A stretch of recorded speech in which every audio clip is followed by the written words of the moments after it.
Hey guys, what's up? This is Trev from AdvancedOpTactics doing an airsoft review of one of the guns I use.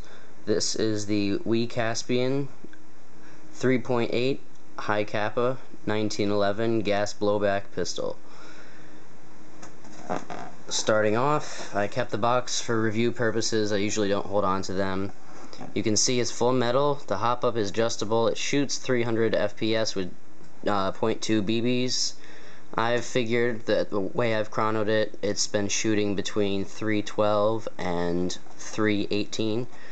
So pretty decent for the make of the pistol. A lot people don't give We very much credit. They're not the highest end gas blowback pistols out there, but they make some really great 1911 variants, and the 3.8 inch barrel one is actually the one I most prefer.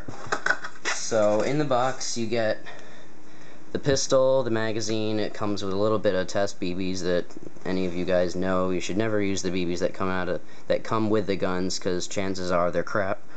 So onto the gun. They call the Hi-Capa series. The numbers that go along with the name of the Hi-Capa series are by length of the barrel. So this is the 3.8 Hi-Capa, so it's a 3.8 inch barrel. Very short. I debated for a long time. I really wanted a 1911 style gun, and I thought single stack or high capacity. I saw a lot of people going with the Tokyo Marui Hi-Capas. You can't hear enough good about those guns. But one, I couldn't afford a Tokyo Marui, and two, I wanted a thin 1911, but I wanted it to be short and a whole bunch of other stuff. I love accessories. I wanted to have it have a rail system. I wanted it to have a threaded barrel, and the 3.8 I settled on because I thought it would best suit me. I thought, why not give it a shot? Hi-Cap is always going to be good in the long run. If it's a little wide for my grip, then I'll just have to deal with it. But to be honest, all the aspects that I was a little weary on, not even a problem. The gun, Hi-Capas, they look like they have a wide grip, even in videos and pictures, but this is actually a very decent gun. Tiny little thing. I've got very small hands, and it's a very compact gun. Magazine holds between 25 and 28 rounds, I believe. I don't have a sheet with the exact number on hand right now. Usually from the statistics of websites that sell the gun, you can give or take 1 BB. That's minus the chamber. You might be able to manage jamming one more into the magazine and then chamber another. Yeah, so the functionality of the gun is really well. It's a nice smooth slide. It's got a great sound to it when you rack it back. Full metal, very clean. There's no blemishes on the gun out of the box. I mean, this thing is a very nice model. It's got the side safety. A couple of things about the function. The safety only goes up and down when the hammer is back. When the hammer's forward, the safety will not go up and down. It also has the functioning beaver tail safety on the grip, so it can't accidentally misfire, just like on the real gun. You have to be having your grip on the gun ready to fire, and your hand will naturally hold this button down, and that acts as a secondary safety. So when it's in the holster and there's no pressure on this switch, it will not shoot. Trigger, very little pull. As you can see, this is all the amount that the trigger goes back. It's very small. One thing with the We pistols, the hammer on the gun is non-functional. And what I mean by that is you can't decock it by holding the trigger down and slowly moving the hammer up. It won't allow you to do it all the way up. It just doesn't do it. They chose to do it that way. So, and then once you do that, if you try to do it halfway, it'll get caught in the middle and you won't be able to do it. So you just pull it back and then release it, and you have to pull the trigger to decock it, basically. So just take the mag out and then do it that way. Rear sight is adjustable. That's a nice, decent thing about it. Front sight is not dotted, although it does have an indent. That does have a circular indent where it would be dotted with paint to have the front sight illuminated somehow. I don't know if that's a factory blemish or if that's just the way all the We 3.8s are, where they make the indent for the front sight and they just don't put anything on it. but it serves its purpose. It works really well. I don't need the sight illuminated. I mean, I also use the laser.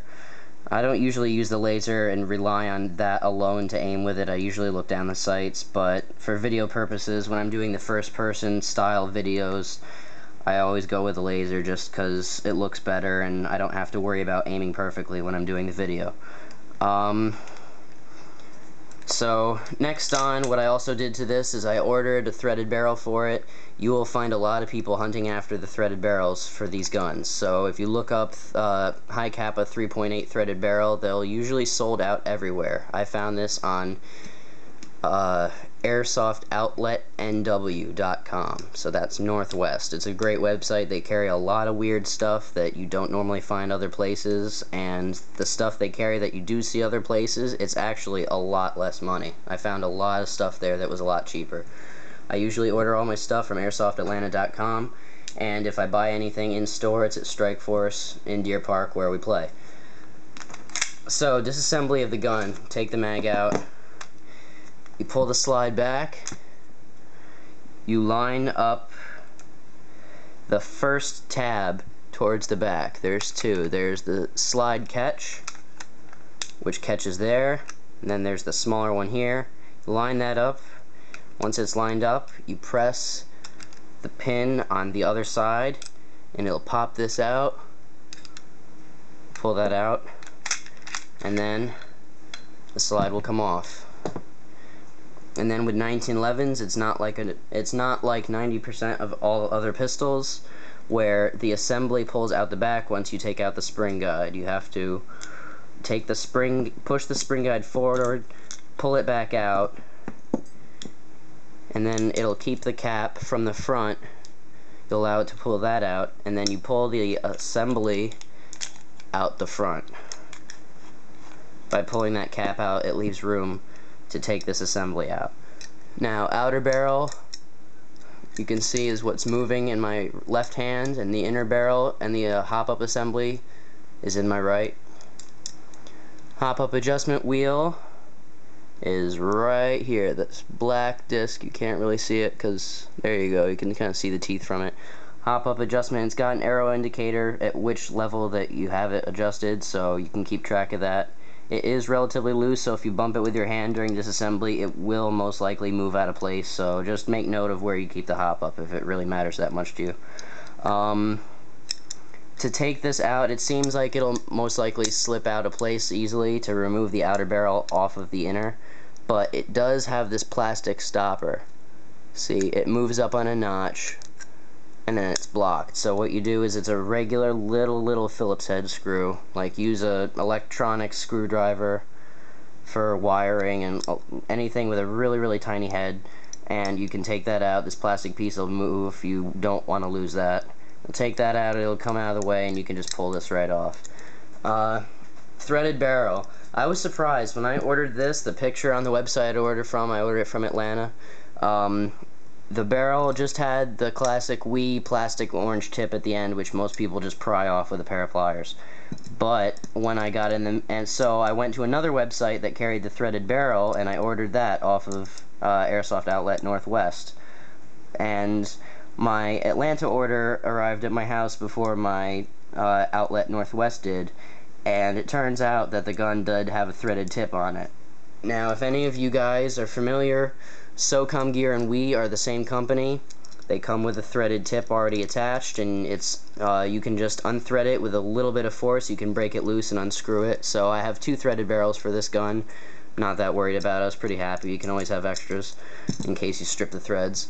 But that's the We-Tech Caspian 3.8 high-capacity 1911 gas blowback airsoft pistol. If you want to see it in action, you can watch pretty much any of the TREV-Cam first-person shooting videos on the channel. And next review up will be my KWA KP45 USP.